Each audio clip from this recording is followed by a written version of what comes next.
नमस्कार, मैं परिमल कुमार और किडोक्रेसी के इस प्लेटफॉर्म पे आप तमाम दर्शकों का बहुत बहुत स्वागत है। हमारे साथ एनसीडीसी के पूर्व निदेशक डॉक्टर सुजीत कुमार सिंह हैं। सर, एमपॉक्स को लेके क्या कहेंगे, क्या है एमपॉक्स, अगर विस्तार से थोड़ा सा बता पाएँ तो। देखिए, जो एमपॉक्स है, जो आपको याद होगा कि ये 2022 में, वैसे तो ये वायरस 1970 और पहले भी डिटेक्ट हुआ है, और डीसीआर जो आपका कॉन्गो का एरिया है अफ्रीकन कॉन्टिनेंट में, वहाँ पे ये ज़्यादातर पाया गया है। और अभी भी जो इसके PHEIC डिक्लेयर, मतलब public health emergency of international concern, जो WHO IHR के तहत डिक्लेयर करता है, WHO को DG डिक्लेयर करते हैं, ये उसका अर्थ ये होता है कि इसकी एक पोटेंशियल रिस्क है कहाँ से, कि अफ्रीकन कॉन्टिनेंट से दूसरी जगह स्प्रेड होने की। नंबर 1। नंबर 2 बात ये रहती है कि उसमें इंटरनेशनल कोऑर्डिनेशन रिक्वायर्ड होता है डायग्नोस्टिक्स में, ट्रीटमेंट में, और उसको कंटेन करने के लिए। तो इसी उद्देश्य को ध्यान में रखते हुए WHO ने ये डिक्लेयर किया है। और डिक्लेयर करने का पहली बार डिक्लेयर जब किया था तो 2022 में किया था। उस समय हमारे देश में भी इसमें काफ़ी हम लोगों ने सर्विलेंस की एक्टिविटीज़ को एनहेंस किया था, और करीब 27 केसेस उस समय डिटेक्ट हुए थे, और सर्विलेंस बहुत ज़्यादा 3-4 हज़ार केसेस में हम लोगों ने किया था। प्राइमरीली जो केसेस थे वो थे अफ्रीकन सिटीजन्स में पाए गए थे। अच्छा। और दिल्ली में भी पाए गए थे वो केसेस।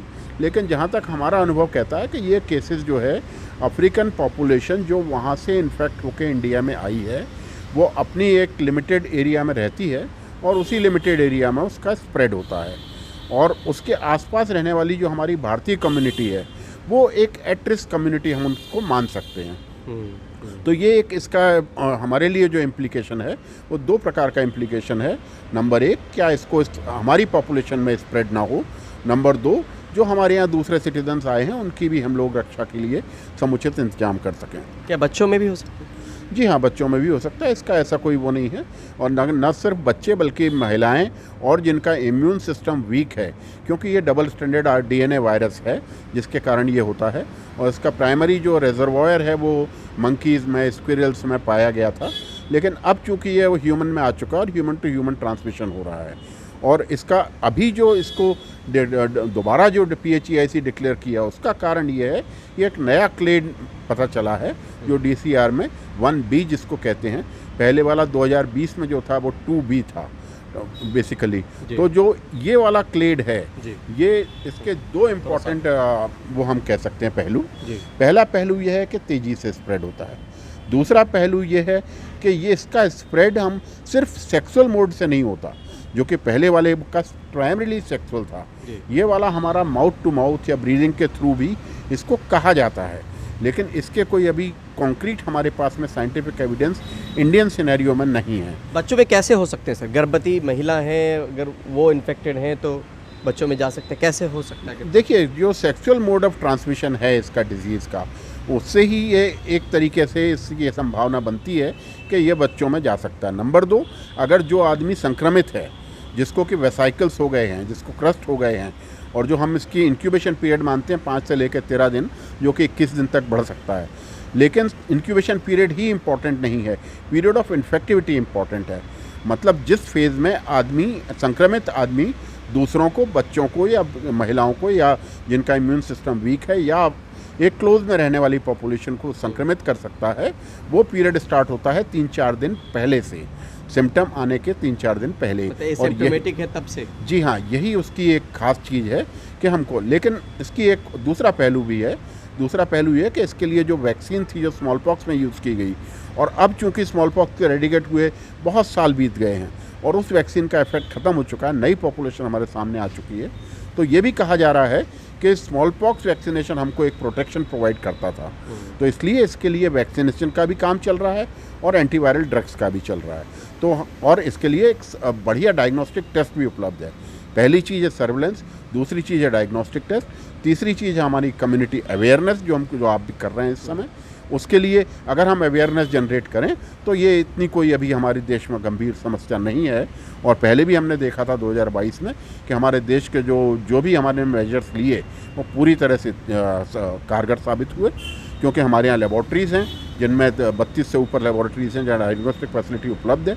और दूसरे यहाँ हमारे यहाँ जो सर्विलेंस सिस्टम है IDSP का, जो एनसीडीसी जिसको संचालित करता है, वो हमारे गांव-गांव देश पूरे डिस्ट्रिक्ट में फैला हुआ है। लक्षण क्या क्या होते हैं, कैसे पता चलेगा एमपॉक्स? देखिए, लक्षण तो सिंपल से लक्षण है, फीवर होता है, रैश होती है, रैश के बाद एक वेसाइकल्स हो जाते हैं, जो हमारे ब्लिस्टर्स जिनको हम कहते हैं, जिनमें फ्लूइड भरा होता है, और वो फ्लूइड जब सूखता है तो एक क्रस्ट के रूप में एक दूर होता है, जिसको चिकन पॉक्स जैसा आप अगर कभी आपने पिक्चरों में देखा हो तो आपको, क्योंकि ये वायरस उसी क्लास का आता है, जैसे चिकन पॉक्स कह लो या आपको ये काउ पॉक्स हुई, इस टाइप का वायरस है, और ये हथेलियों, हाथों, पैरों में, इसमें जेनाइटल सभी जगह हो सकता है ये इसका। ये तो एक तरीके से ये एक गंभीर समस्या है। एकदम से डेथ को तो हम बहुत ज़्यादा इसमें नहीं मानेंगे। अभी जैसे पूरे अगर विश्व में भी देखें तो हमारे 1 लाख करीब केसेस हैं और 116 देशों में फैल चुका है, और 116 देशों में फैलने का एक इसका मुख्य कारण भी है क्योंकि जो अफ्रीकन आबादी है आजकल तो विश्व पूरा एक ही फैमिली की तरह से हो चुका है।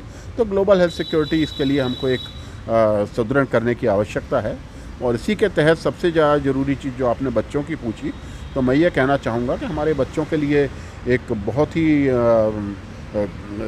समस्या हो सकती है अगर वो बच्चे उन्हीं बच्चों के साथ खेलते हैं जिन पॉपुलेशंस में ये बीमारी ज़्यादा पाई जाती है, जिनमें जैसे हमारे अफ्रीकन देशों के बच्चे जो हमारे यहाँ स्टडी करने के लिए आते हैं, जॉब करने के लिए आते हैं, वो एक क्लोज कम्युनिटी में रहते हैं, और उसी कम्युनिटी में अगर या उसी स्कूल में उनकी कम्युनिटी के बच्चे पढ़ते हैं जो कि संक्रमित हैं या जो पोटेंशियली संक्रमित हैं, जिनके बारे में हमें पता नहीं है, उनसे हमको थोड़ा सा सचेत रहने की ज़रूरत है।